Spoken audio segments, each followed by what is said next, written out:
Hello, everyone, and thank you for joining us on ABC News Live for this very special edition of In the Kitchen, extending the conversation. Every week on ABC, our network primetime special, Soul of the Nation, takes a deeper look at Black life in America and unveils some of those hard truths that we all have to reckon with. Each Soul of the Nation episode has a segment called In the Kitchen, where we have the same honest conversations that are common around the kitchen tables of many Black families. The conversations are so good, we wanted to keep them going. So, ladies, welcome to the kitchen. Hey, thank you. I love what you've done with the kitchen. Nice remodel. Yes. Do you like it? I do. Do you like the stove and the refrigerator? Yeah. I like the very low table. Yeah. Yes. That's my favorite part of the kitchen. Yeah. Yeah. And the wine, the cheese. Yeah, I would love to get a candle to go because they haven't been lit yet. So. The thought is we're in the atmosphere of when you're in your kitchen and you're Right. talking around the kitchen Right. table. We were just saying that the Right? best part of a party is when everybody congregates to the kitchen. Yes. After 1-2 glasses of wine. Yes, or a bottle, no big deal. Let's not judge my journey. I'm a good person. Brown drink. Look, brown. Or the brown liquor? Oh, no. That's your choice? That's me. I'm a bourbon girl. Oh, I love too. bourbon, but then I fall asleep on the toilet. I guess I'm just tired. It's a cool place, much like this. Much like the kitchen. Yes. Well, making other people laugh is actually hard work. Where do you find your personal joy? Finding a shirt that fits. Without a button. Those are Leggings. Leggings. zippers. Get out of here. You know? What is this, Mad Men? I wore this because this is a sweatsuit without the pants. Like this is, I still It's feel good. like, yes. It's good. It's comfy. This has got it's got a receipt and everything. I'm just gonna take it back. Throw it back in the box. 11 on a ray. Okay. I find it, honestly, in comedy still. I'm a fan too. Like I'm a fan of other people. So I love that too. I have the best people in my life, the funniest friends. So that's kind of it for me. Yeah. I said because I can relate, not that she wasn't the friend I was talking about. How do you find your joy? Oh man, my joy, definitely in comedy, but you know, you find comedy through pain, right? And I feel like I'm going through this growing pain right now, becoming a mom and being married for 10 years and being home with my spouse all the time. So I definitely find joy in knowing that we're okay, that we got each other's back, that, you know, we're staying safe and healthy, and that we're on the same page. So that's my joy right now. Before the pandemic, I was definitely pivoting more into the writing side, and I was always worried, like, do I really want to go like 100% into this? Like, will my stand-up suffer? And now I don't have to worry about that. Right. So being able to like plunge into that, it's been really great to get some projects done and sold and all that stuff. So it's not all bad, and sometimes when it is good, you feel guilty about saying, I'm actually all right now. Like I'm enjoying the space to be able to do that. And I don't know Bless up. that's okay to say, but it's true. I will say I am enjoying the personal space that we're getting during the pandemic. It's a silver lining for me. Yeah? Yeah. Those social distancing markers on the floor everywhere, oh my God, why are we just now getting those? I've been needed 6 feet, like my whole life. I hope they keep those things forever. Because I've been to the promised land now. I can't go back to people breathing down my neck in line at the Rite Aid, right? Sir, I'm here for what I got. I'm not trying to catch what you got. Can you please back up? I'm scared one day I'm gonna walk in there and they're gonna be done scraped them off the floor. I'm scared. I don't want it to happen. That's why I'm thinking about printing up my own custom joints. Just carrying them around with me wherever I go. Just drop them on the floor, like back up 6 feet. Forever. You know, we need some joy. You know what I mean? So I say, just say it. Just do it. Yeah. You know, I didn't realize how much being a comedian defined me. Because now it's so therapeutic. Yeah. And my husband's like, what'd you say? I'm like, I'm talking to myself because I have no one to talk to now. I'm talking to 2-year-olds and you. So either way, I have to like constantly describe what I'm talking about because no one gets it. So like, yeah, I really miss doing stand-up, but also writing has been really great too. You never get a chance to write. You're always on the road. You're always thinking about the new now next thing. So to actually look at your notes and journal is bananas. Do you think being a comedian defines you? Yeah, I feel like I think it does in a way. It's a weird thing to say. I've never said that before. Yeah. Or consciously thought it, but yeah. I mean, feeling how Spill them secrets in the kitchen. empty I feel. But no, I do because of how much I miss it. Yeah, and how much. And it's weird. You have all this time to do all the things that you always wanted to do, but the reason you can't do them is because of this. I know. So it's like, yeah, no, that's who I'm a comic. Yeah. That is what it is. And you also like don't realize how much you work until you stop working. You know, I get to see my kids all day now. You know, I wonder, there aren't that many well-known Black female comics. Do y'all have like a secret club? Do y'all know each other, support each other? I mean, we kind of do all know each other. We do know each other, Right? yeah, for sure. On like Support each a other for funny sure. text chain together or anything like that? Because I have a text chain with all my media girls. Oh, for sure. Yeah, I think we all have different groups of Black lady, female comic girlfriends, and I think, yeah, you have to, because you have to share the information, right? Yeah. Because there's that network of like, how do you support? Yeah, you can recommend somebody for a show, but like, also, I'm big on telling people, finding out what people are getting paid and letting everybody know. Oh, so yes. when you get there, if they try to, lowball you, this is Big what part of that. so-and-so guy comic made. I ask everybody. Yes. And I'm like, we're not going to do that thing where we, you know what I mean? It just, That is 100%. that is my biggest thing. Yeah, Really? that's 100%. My joy, I do love comedy. I've been married 23 years. Oh my God, I wasn't even born. 23 years. And I have an 18-year-old and a 14-year-old. Wow. And my family brings me joy every single day. I love that. Every single day. And I like to laugh. They make me laugh. In the Kitchen, extending the conversation continues on ABC News Live after the break. Welcome back to the Kitchen, extending the conversation. As sisters in comedy, how do you ladies support each other? Do you feel like you're competition to each other? No. I feel like you're only in competition with yourself, really, if you're going to be serious about any business. So because true. I feel like when one of us makes it, all of us kind of makes it, because then we're like a proven concept, if anything. And this is a big concept here. We do different things too. We don't all do the same exact thing on stage. So there are different lanes, and there's enough. People would have you think there aren't enough, right? Yeah, there isn't enough room for everybody to do different things, and there's one Black girl at a time. But it's not true. Like a Black female comic must be a certain type. Oh yeah, absolutely. Do you get that? Yeah, Marina Franklin has a great joke about it because, she's thoughtful and smart, and she always makes this joke about like she needs a shadang dang at the end of her.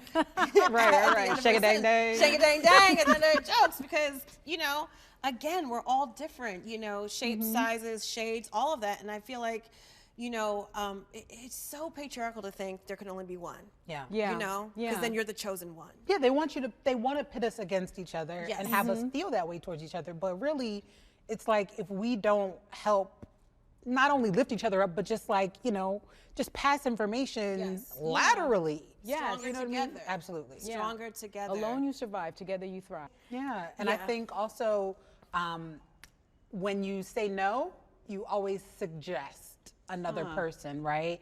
Like, no, I'm not available. Do you know so-and-so? Yeah. Have you heard of so-and-so? Like, I think that's a great way to, Yeah, and you know what's so fun too is that you suggest your hand, like your 5, Yeah, right? of course. And then they get so busy that they can't do it, but then there's like a new school of up-and-comers that can, and that's really exciting too. I love seeing everybody, but like new Black lady, younger Black lady comics coming up, and I'm like, oh, she's fire. Yes. Like, I can't wait to work with this person or that person. Yes. Yeah, it's almost like, I don't want to say I'm an old head. I just feel like I've been around, like there's just another generation. Yeah. That's underneath us, and it's so exciting, the process of watching a comedian just get better and get funnier. Yeah. Oh, man, And you're seeing the talent. yeah. Yes, and also because the world is different from when we started. I started 18 years ago. Yeah. The fact that Me Too is out and happening and all these movements, you see just like this different kind of genre of comedy where it's, half truth telling, half joke telling, and before, like when I started, it had to be like very set up punch. It was just like, well, what's your version of everyone hates or everyone loves Raymond, everyone hates Chris, everyone. It's just like, can't we just get along? But yeah, I mean, so it's really also very fun and interesting to watch that happen too, you know, because now when you are a Black woman and you have a microphone, it means so much more than it did before. You have some power there. You have some power. You are the oracle. Make it happen. It's your time. Do it. Don't apologize for your greatness. I like it. Yeah. And there's so many Black women that have made inroads and created their own lanes and companies. I mean, you look at, like, she's not a stand-up, but you look at Issa Rae and the things that she's, you know, put in motion for other people to be employed. And you see these Black women getting their shot who were always qualified, but just didn't have the opportunity to be seen. And you just see us shining, and it's like, oh, look at that. It's happening. We're like the diversity hire. We're like the 2 for 1. Of course. So now that everyone's, and you know, Tiffany Haddish did They Ready, you were on They Ready. Wanda Sykes' production company produced that, and they directed it. And it's just like, Wanda is also paving the way for people too. So it's just like, you just have to keep helping each other. Yeah, Wanda produced your special, her Yes, production she company. did. So it's like, Wanda be getting checks. Wanda's got good taste. yes, she does. Well, you know, I would think it's hard to be funny now during COVID, during, you know, the past 4 years, racial reckoning, police violence, or can you find the funny? Have you been able to find the funny? I mean, you always have to, right? Yeah, you absolutely do. Everyone's like, yeah, I could That's find how some you I funny. can always funny find the sometimes. funny. Yeah. I think what's happening, especially in the COVID, not so much the Trump, but like what I found is, you know, you write based on your experiences, what's going on in your life. And my issue has been there just hasn't been a lot going on for me to write about, right? And then we're all having the same experience at the same time. That's rare. Right, where the whole, usually it's like, oh, I can identify with that. Now it's like everybody is having the same thoughts, the same, and just trying to find something unique in that. Not the funny, there's definitely funny. There's always something funny. Right, but it's like, what can I say that's different about this? Yeah, I mean, for me, it's gonna take a while because, you know, it takes me a while to process things, and I feel like when I'm in it, it's so hard to find the funny. But when I'm over that mountain and can look back at what I just been through, I'm like, these are the things that I'm now comfortable talking about. So, you know, even just being in this room right now with a bunch of people, I don't know how y'all live.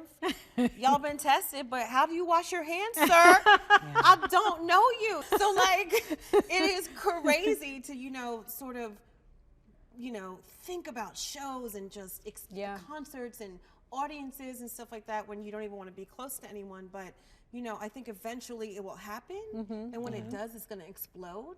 But for right now, especially like this past year with the BLM movement of it all, and the election, and all the things that we have to process, like you were saying, together, that's going to take a whole minute, and a proper one. Like, we needed it. No, some things are easier than others, for sure, to write about, Are you excited about getting back to the funny? I'm excited to getting back to like a clean kitchen.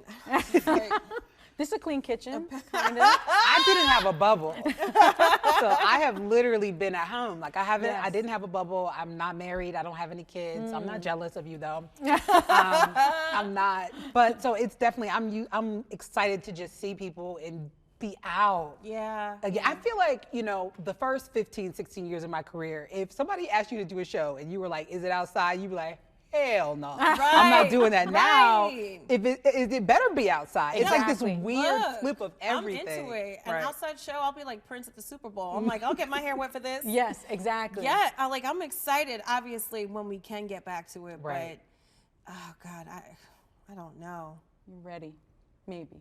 Maybe. Huh. Yeah, it's interesting finding other ways to sort of communicate with your fans and an audience, really. You know? Zoom comedy? No, I'll do a Zoom Q&A. Have you done Zoom comedy? I've been doing like Zoom, not like just to work on new material, but like That's the amazing. corporate market is still there. They're paying as much money for you to do 15 minutes on Zoom as they were paying for you to fly to Idaho. Because they want to laugh. I'm in my jammies. Give me that money. I will do it. I'm not above it. Go. In the Kitchen. Extending the Conversation continues on ABC News Live after the break. Welcome back to The Kitchen, extending the conversation. We go way back. You go way back, right? We go way back. We used to do college circuits together back in the day. We would always get booked for February, Black History Month, and March, Women's History Month. That's when we make our money as Black Just comics. those 2 months? Yep. Those 2 months. That's it. Maybe an orientation in August or something. Maybe, but yeah, pretty much it's like a 2-month endeavor for Black Lady Comics. Yes. Really? Yes, absolutely. Then we're invisible again for the rest of the year. Yes. Really? We're the diversity hire for those 2 months. Absolutely. Mostly in the Midwest, and it's winter time, and it's so hard to fly anywhere in Wisconsin or whatever state is around there too because of snowing. And you would get all your dates booked for Black History Month, right? And then they would get snowed out. And I was like, that was all on me. It's a setup. It is. I remember one time we shared a hotel room. This is racist. And I wrote you a check because I was a broke comic. I used to write checks instead of get checks. And I think it bounced. Hilarious. Do you remember that? I do not. She bounced a check If on I you, remembered it, y'all I still wouldn't still be friends? talking to you.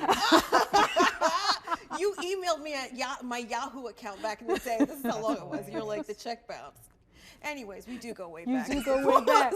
There's another topic I want to chat about in the kitchen is the topic of hair. Yes. Doing your hair while on lockdown.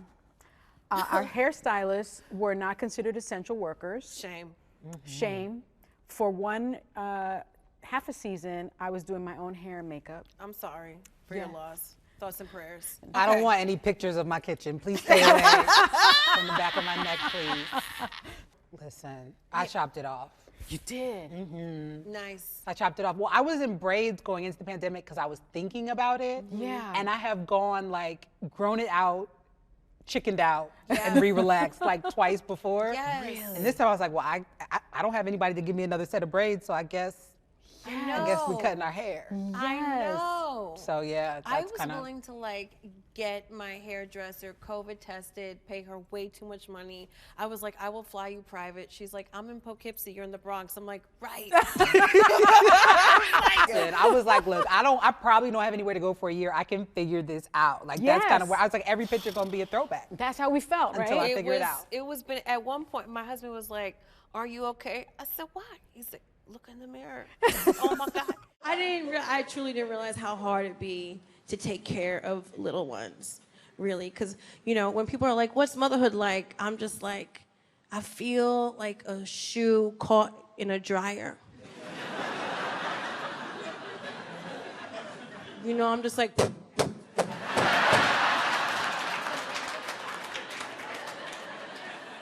I'm so tired. And these little babies were born in January in the dead of winter, and they were premature, 4 and 5 pounds, so we couldn't leave them for a while. And we would just like sit on the couch and rock them and look at each other, trying not to fall asleep. And like after a while, I feel like I just turned into a scene from The Hateful Eight. I was just looking at my husband rocking that baby. And I was like, who gonna go for provisions?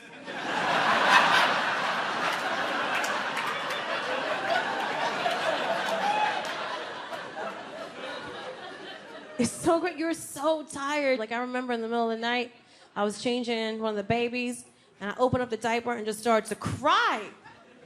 I was like, baby girl, you have a p***.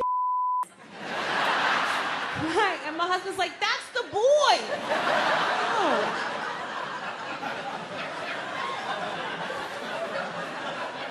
I didn't know.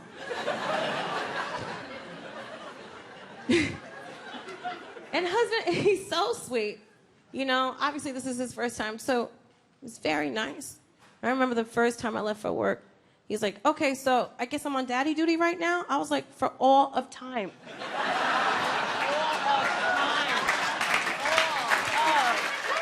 I literally was like reevaluating what I need in a man throughout the pandemic. I was like, I need a man to love me and hold me and caress me and do my box braids. Yes. Right? Yes. I don't know if that's the same man, but Look, I was like, poetic justice, come through. Yes. You need some braids. All my sure. references are older than Taylor Swift. I'm so sorry. It is what it is. You were like, Patra. I'm on a romantic call. Can you hear me now? So stupid. What would be the smartest lockdown hairstyle? Erin. Shave it off. Shave it. Shave it. Super short, Caesar, natural. That's the smartest I mean, that's one. the smartest for someone that has a beautiful shaped head like you.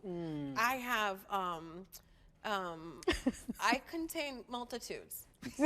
Mostly just in the back of my head. Physical ones. It's not okay. But I would say probably braids for me. Braids. Quarantine was also a great time to like open up all those products you got for free or in like gift bags. Yes. Because I'm like, the time is now. Yes, and try them. And try them. Yeah. In the Kitchen. Extending the Conversation continues on ABC News Live after the break. Welcome back to the Kitchen. Extending the Conversation. So this is actually a question that I have asked every single guest that has come into my kitchen. And it's gone sort of viral in the kitchen. It's gone sort of viral, and I shared my moment. And the question is, when is the moment that you knew you were Black? When is the moment? I said the moment for me was my junior prom. I was about 11. Eddie asked me to the prom, Italian kid, very gorgeous. I don't remember what he looks like. And I was planning on going, and a couple days before the prom, he told me he couldn't go with me because his mother said that black cats don't screw birds. Don't black cats? That was my moment when I realized that I was Black. What in the Bronx tale is going on? Let's get her on the phone right now. I cannot with her. And now she sees you every day on TV. You better back it up, Eddie's mom. I ain't got no time for you. But that was my moment. Yeah. So, So when was the moment when you knew you were Black? preschool. Preschool? I was in preschool and I could read. But I could read in preschool. I was already reading, and there was a little white girl, and she had a book, and I was like, oh, do you want me to read that to you? Do you want somebody to read it to you? I can read it to you. And she's like, no, you can't. And I said, yes, I can. I can read it to you. Come on. And she said, no, my mommy said I can't play with you because you're Black. And I didn't know what that meant, but I went home and told my mom that she wouldn't play with me because I was Black. And I remember I was talking to my mom recently, and she was like, yeah. She's like, you told me that. And I said, the shit has already started. Wow. And I was 4. Wow. 4. So, yeah. Wow. And to teach your 4-year-old that Yeah, right. is just so... In Jersey. In Jersey. I mean, I'm from Jersey too. Yeah. We're both from Central Jersey. And so the first time I found out that I was Black, I was 6 years old, dodgeball game. And I couldn't figure out how to kick it because, you know, whatever. I'm 6, I'm figuring it out.